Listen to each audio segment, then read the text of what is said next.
우리에게 주신 하나님의 말씀은, 이 말씀을 통해서 듣고자 하는 주의 음성은 마태복음 8장 23절로 24절 2절 말씀입니다.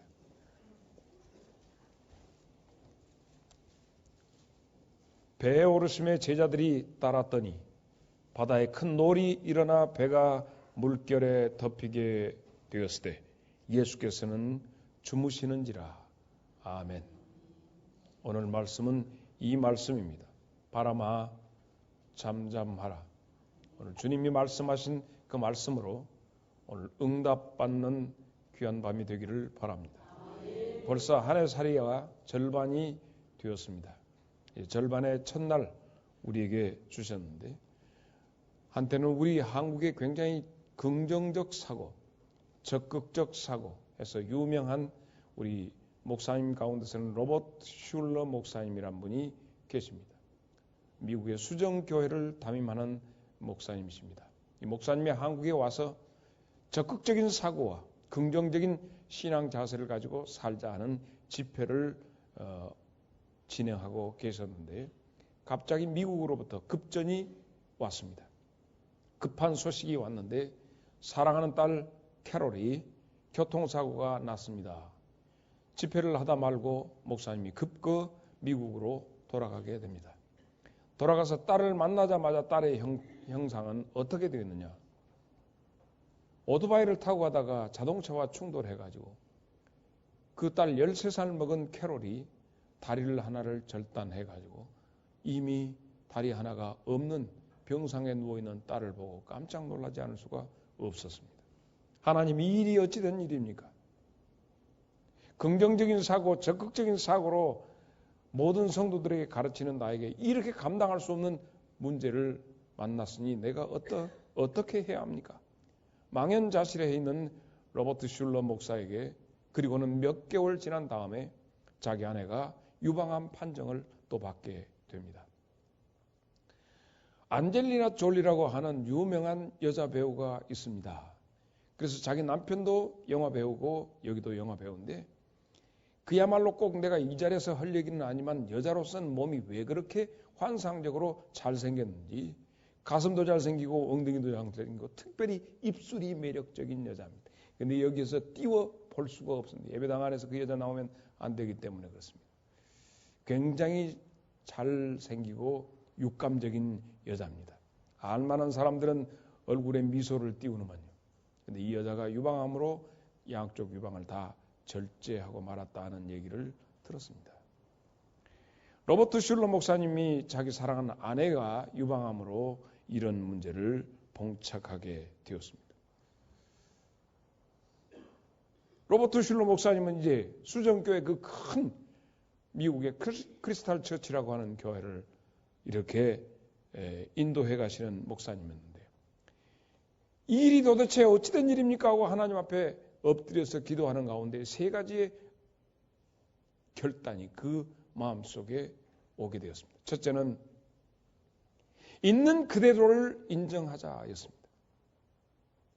내가 한국에 집회하러 가기 전까지 그렇게 생기발랄하던 13살 먹은 딸이 한쪽 다리를 잃고 그저 병상에서 목발을 짚고 휠체어를 탈 수밖에 없는 그런 입장이 되어 있는 것도 그대로 인정하자.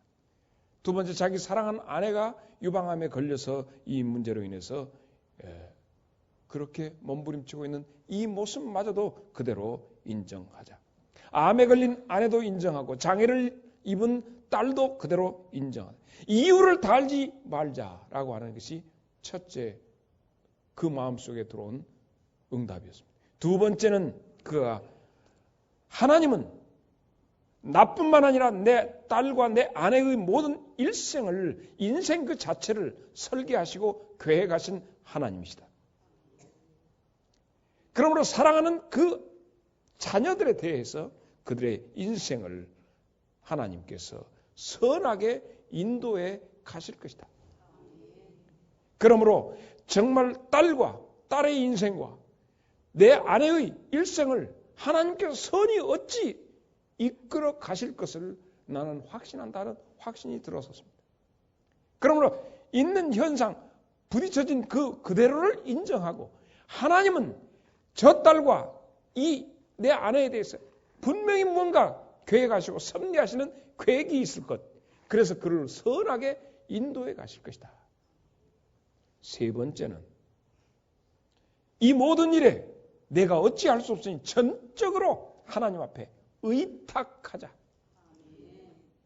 이 일을 내가 딸의 다리를 붙여놓을 수도 없고 아내의 암을 제거할 수도 없고 이 모든 일을 하나님 앞에 전적으로 위탁하고 어떻게 어디로 운행하시든지 하나님이 이끌어 가심에 맡기자. 이것이 우리가 아는 로버트 슐러 목사님의 자기 가정에 일어난 문제로 인해서 하나님 앞에 맡기는 모습이었습니다. 오늘은 여러분과 더불어서 6월 첫날 하나님께서 우리 모두에게 어떻게 말씀하시는지 우리는 듣기를 원하고 있습니다. 지난 한 달 동안 우리들에게 일어난 일은 우리가 예측 밖의 일이 일어났습니다. 갈릴리 호수라고 하는 것, 이것은 어떻게 보면 인생을 농축해 놓은 상황일 수 있습니다. 나와 여러분에게는 갈릴리가 있습니다. 모두 다 갈릴리 호수 가운데 우리가 있습니다. 인생은 수수께끼와 같습니다. 우리는 어려서 아버님에게 어머님에게 자꾸 많은 걸 물었습니다. 왜 이런 일이 일어납니까? 어째서 그래요? 하고 물어보면 내가 너한테 지금 얘기해도 너는 알아듣지 못하니까 너도 커봐라. 어른이 되면 이 일이 무슨 일인가 알 것이다. 그래서 저도 컸습니다. 어른이 되었습니다. 이제는 어른도 조금 뒤쪽에 어른이 되었습니다. 그러나 여전히 더 많이 모르겠습니다. 혹시 아시는 분 계십니까? 애기들한테 다 설명할 체주가 재간이 없어. 일일이 하잖아. 그래서 너도 커봐라. 기껏해야 내가 딸한테도 너도 시집가서 새끼 낳아봐라. 그런 소리를 했었습니다. 그 새끼까지 나왔습니다. 그런데 철없는 것은 마찬가지입니다. 살수록 모르는 것이 인생인 것 같습니다. 오늘 예수님께서 제자들을 끌고 갈릴리 호수로 들어가셨습니다. 이 속에 분명히 제자들에게 하시고자 하시는 말씀이 있었던 것 같습니다. 멀쩡한 길 놔두고 왜 예수님은 제자들을 데리고 갈릴리 호수로 들어가셨나? 그들에게 인생이라고 하는 것, 삶이라고 하는 것, 이것을 보여주시기 위해서 데리고 가신 것 같습니다. 갈릴리 호수 그 자체가 참으로 신비한 호수입니다. 나와 여러분 우리에게 주어진 인생이 참으로 신비하기 짝이 없습니다. 갈릴리 호수로 들어오신 여러분 모두를 환영합니다. 그런데 특징적인 것이 있습니다. 갈릴리 호수에는 일기예보란 존재하지 않습니다.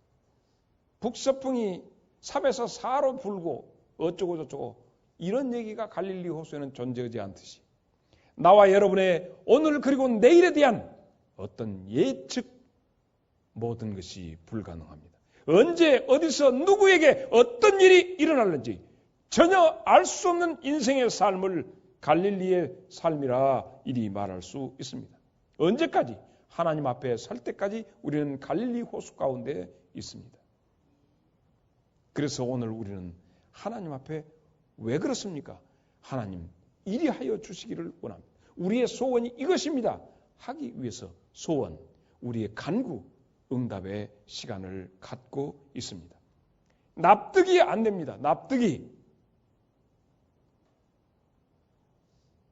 코미디 프로에 나온 어떤 코미디언이 요즘 애들 납득이 안 돼요. 납득이. 허다무대에 어떤 놈은 나와서 사람이 아니문이다 하는 코미디언까지 나왔습니다. 납득이 안 됩니다. 지금 이것이 무엇입니까? 제자들 대부분이 다 어부였습니다. 어부들이었고 대부분이 자기들의 활동 무대가 갈릴리였습니다. 그러므로 그들은 갈릴리 바다에 그 호수에서 생활하는 것 전혀 무섭지 아니했습니다. 겁이 안 납니다. 갈릴리 오면 만만합니다. 거기서 살았습니다.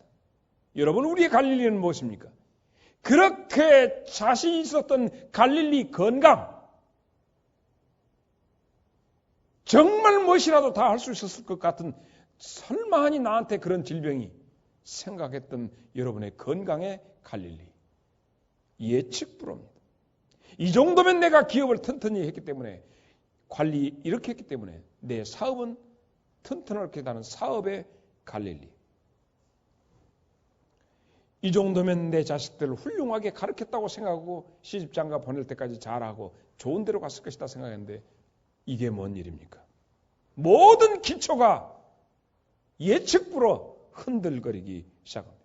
내가 가치 있게 생각했던 모든 것들, 솔로몬의 고백처럼 헛되고 헛되니 헛되고 헛되도다 한 것처럼 모든 것이 다 헛되다 하는 느낌이 들어지는 그 시기가 아닙니까? 썩은 나무 밑둥이 다 썩어서 와르르 무너지는 것처럼 여러분의 인생과 여러분의 모든 가치가 다 무너지는, 납득이 안 됩니다. 어찌하여 내게 이런 일이 일어나는가? 제자들이 지금 그런 상황입니다. 두 번째는 어떤 문제였냐면, 하나님, 우리가 요나처럼 하나님의 말씀에 어긋해서 교회도 안 나오고 내가 개판으로 신앙생활에서 이런 일이 일어납니까? 하나님의 교회에 나와서 충성한다고 하고 열심히 한다고 했는데 말씀을 크게 거역한 일도 없고, 나는 주님을 모시고 살고 있는데 왜 내게 풍랑이 일어납니까? 왜 이런 일이 일어납니까? 납득이 안 갑니다. 예수님을 모시고 살고 보다 교회 중심으로 살려고 하는데 이 길을 주님과 함께 가기를 원하는데 왜 이토록 어려운 일이 내게 부딪혀야만 합니까? 납득이 안 갑니다. 납득이, 두 번째 납득이 안 가는 이유입니다. 첫째, 납득이 안 가는 것은 갈릴리가 무섭지 않았던 사람들이 갈릴리 자체가 공포스러운 대상이 되었고, 쉽게 말해서 내 건강이 아무런 염려가 없는 것 같은데 건강이 내게 있어서 절망을 가져다 주는 갈릴리였듯이 사업이, 그리고 자식이, 그리고 내가 가치 있게 생각했던 모든 가치가 와르르 무너질 때 납득이 안 됩니다. 갈릴리에 납득이 안 되는 상황, 하나님 좀 깨우쳐 주옵소서.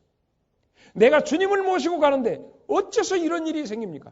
요나처럼 거역하고 180도 거꾸로 주님의 지시와 다르게 가는 것도 아닌데 그런대로 내가 주님을 따라간다고 하는데 왜 내게 이런 일이, 내 가정에 이런 일이 일어납니까? 납득이 안 됩니다. 세 번째, 납득이 안 되는 거예요.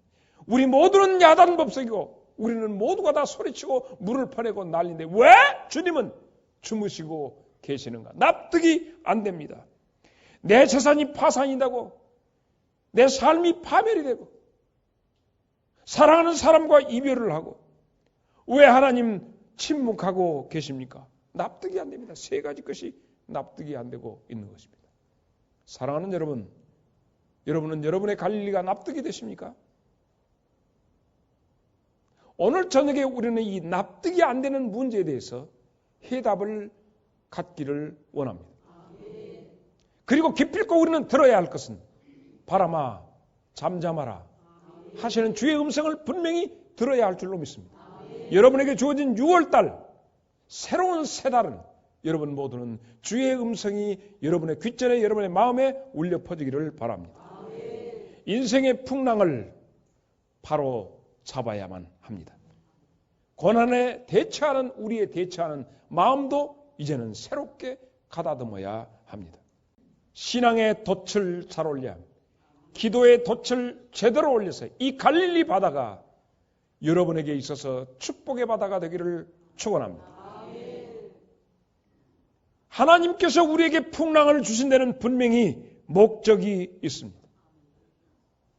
특별히 우리가 이 돛을 올릴 때 어떠한 돛을 올릴 것이냐, 네 가지 돛이 분명히 올라서야 합니다.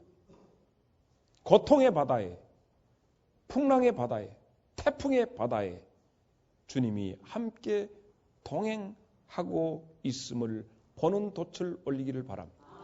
여러분을 결코 홀로 두시지 않습니다. 어느 사람의 빈부귀천을 막론하고 누구든지 우리는 갈릴리 바다에 있습니다. 누구든지 참으로 힘듭니다. 아무리 좋은 음식을 먹고 좋은 옷을 입고 있다 할지라도 우리가 갈릴리 바다 가운데서 우리의 발목이 젖고 우리의 얼굴이 젖어지고 내가 내 공간에 있는 원치 아니하는 것을 지금 퍼내는 몸부림이 있어야 하는데 절대로 주님은 나를 홀로 두시지 않고 우리와 동행하고 있음을 이 본문을 통해서 보여주고 있습니다.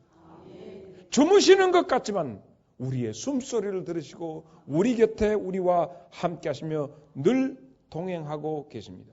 내 인생, 내 가정, 내 사업에 예수 그리스도께서 동승하셨습니다. 이 사실을 확신하시길 바랍니다. 결코 여러분을 과와 과부처럼 버려두지 아니하시고 주님이 여러분과 함께 동행하시고 동승하고 계십니다.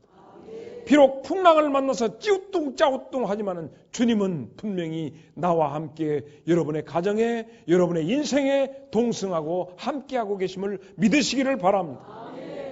두 번째, 우리가 어떤 돛을 올려야 하느냐?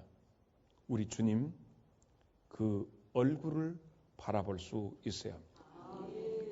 얼른 볼 때 주님은 분명히 곁에 계시고 주님과 함께 있는데 왜 내가 이런 일이 일어났는가? 잘못하면 주님이 바라보지 않고 주님이 한갓 정말 잠들어 있는 무기력하고 아무런 어떤 행동도 취하시지 않는 침묵하시는 그런 주님으로 보기 쉬운데 주님께서 그 풍랑 일어나고 복잡한데 주님의 표정을 보십시오. 편안히 누우신 배 뒤엎어 놓을 능력은 없도다. 주 예수 풍랑을 이 찬양 있지 않습니까? 그럼에도 불구하고 주님의 표정을 보라 하는 그런 얘기입니다. 스티븐슨, 로버트 루이스 스티븐슨이라고 하는 사람이 있습니다. 이 사람은 그 유명한 작가입니다. 소설가인데 그 유명한 대표적인 작품으로는 이런 게 있습니다. 지킬 박사와 하이드 씨라고 하는 유명한 소설을 쓴 이분인데 어디로 가버렸네. 아까까지 방금 왔다 가셨습니다. 남태평양을 여행하던 중에 있었습니다. 갑자기 태풍이 불었습니다. 승객들 모두가 이건 잠깐 지나가는 바람이려니 했습니다. 그런데 시간이 흐를수록 태풍이 점점 거세어지기 시작합니다. 배가 깨어질 것 같습니다. 흔들거립니다.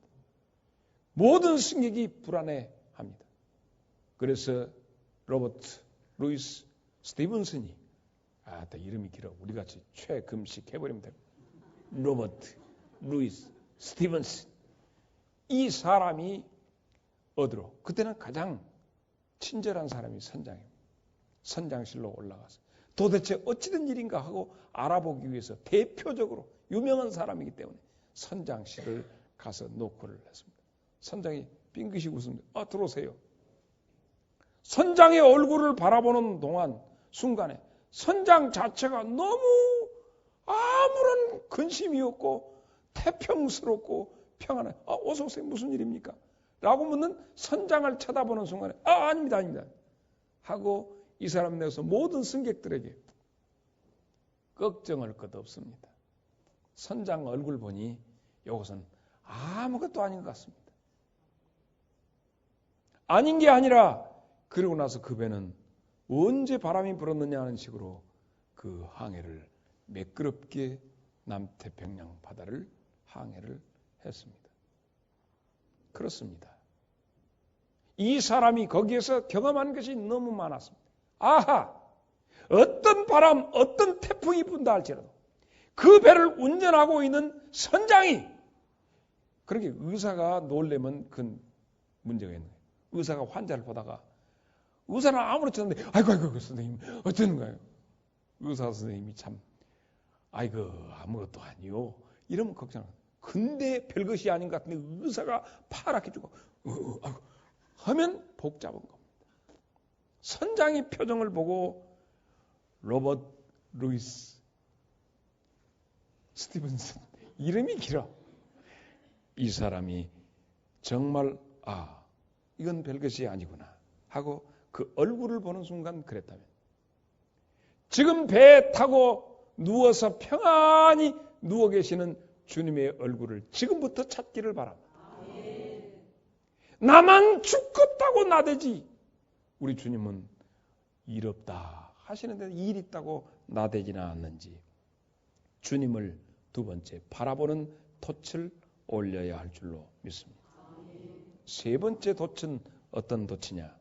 자신들의 지혜와 노력으로 이 문제를 해결하려고 몸부림쳤지만 수습불능 상태에 들어갔습니다. 돛이 돛을 올리려면 황포돛을 올리든지 어떤 돛을 올려야 할 것인데 25절에 돛을 올리시길 바랍니다. 제자들이 나와 깨우며 가로되 주여 구원하소서 우리가 죽겠나이다. 주님을 흔들어 깨우는 몸부림의 기도가 있기를 바랍니다. 적어도 주님께서는 지금 내게 무엇을 원하고 계시는가? 이 주님의 사인을 볼 줄 알아야 됩니다.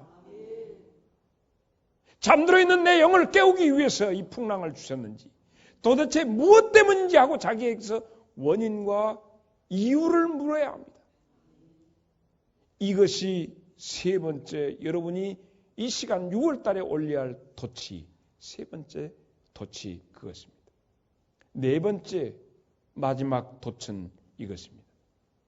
26절을 보실까요? 예수께서 이르시되 어찌하여 무서워하느냐 믿음이 적은 자들아 하시고 곧 일어나서. 그러니까 주님께서 하도 흔들어 깨우니까 딱 눈을 뜨시자 마시자 야 어째서 이렇게 무서워냐 이 믿음이 적은 놈들아 하고 주님이 일어나셨다면 주님은 바람을 향하여 잠잠하라 파도를 향하여 잔잔하라 말씀하시기 전에 나를 향하여 무언가 먼저 말씀하시더라는 얘기입니다. 그러므로 바깥에서 일어난 여러분의 환경이 어떤 문제가 아니라 여러분의 마음속에 여러분의 심중이 더 큰 파도를 만나고 있다는 것입니다. 주님은 그래서 꾸짖으시되 바람과 바다를 꾸짖기 전에 먼저 제자들을 꾸짖고 계시는 것이 나타나 있습니다. 주여 이 내 마음에 일어난 풍랑을 주여 다스려 주옵소서. 주님은 먼저 눈을 뜨자마자 제자들의 마음의 풍랑을 다스려 주시고 일어나서 바람아 잠잠하라 파도야 잔잔하라. 환경에 있는 것이 아니라 내 안에 문제가 있습니다. 주여 내 마음의 풍랑을 이 시간 잠잠케 하여 주옵소서. 최대의 능력을 가지신 주님이 계신데 최고의 불안을 떨고 있는 우리 자신의 모습을 이 시간 6월 첫날 새날 응답 기도에 주여 나를 고쳐 주시옵소서. 오늘 이 시간 이제 우리의 기도의 시간으로 들어가겠는데 바로 이것을 고쳐야 합니다. 주여 이것 도와주시고 이것 아닙니다. 내 속에 내 마음에서 일어나고 있는 태풍을 잠재워 주시옵소서. 주님은 제일 먼저 바다와 바람을 나무라기 전에 나를 지금 나무라고 계십니다. 나를 깨우치시기를 원하시는 주님 앞에 371장을 부르시면서 다 같이 기도의 자리로 가겠습니다.